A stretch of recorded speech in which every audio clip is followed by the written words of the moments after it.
મારા આદિવાસી પરિવારને જય જોહાર, જય માતાજી। આજ આપો વાત કરી કેમ કે હમણાં ઘણા બધા સ્ટેટસમાં એવા મેલે કે અમારો આદિવાસીનો કોઈ ધર્મ નહીં મળે।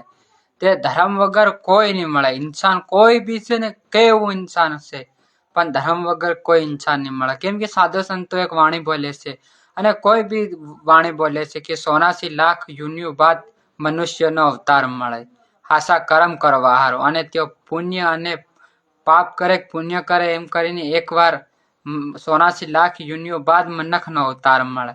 તે મનખના અવતારમાં તેઓ જેવા કર્મ કરે, ધર્મ કરે, જો પુણ્ય કરે અને હાસી વાણી બોલે અને ભગવાનની પ્રાર્થના કરે અને તેનો ધ્યાન કરે, તેન સતની વાણી મળે અને તેઓ પૂરા જગત અને બ્રહ્માંડમાં 1 મિનિટમાં પૂરા બ્રહ્માંડમાં ફરી શકે।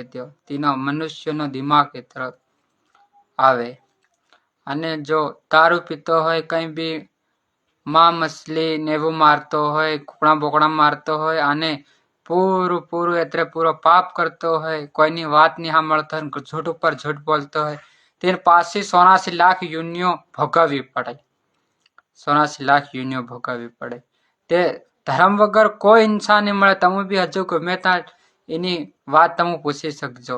કેમ કે એક ઇન્સાનમાં 2 ધર્મ આવે, એક ધર્મ કરવાનો, એક અધર્મ કરવાનો, એટલે પાપ અને પુણ્ય કરવાનો। તેનથી મનુષ્યને મુક્તિ મળે। જો પાપ કરે તે 84 લાખ વાર ફેર યુનિયો ભોગવવી પડે અને પુણ્ય કરે તે તેનાને ભગવાન હરિના શરણોમાં ભગવાન લે।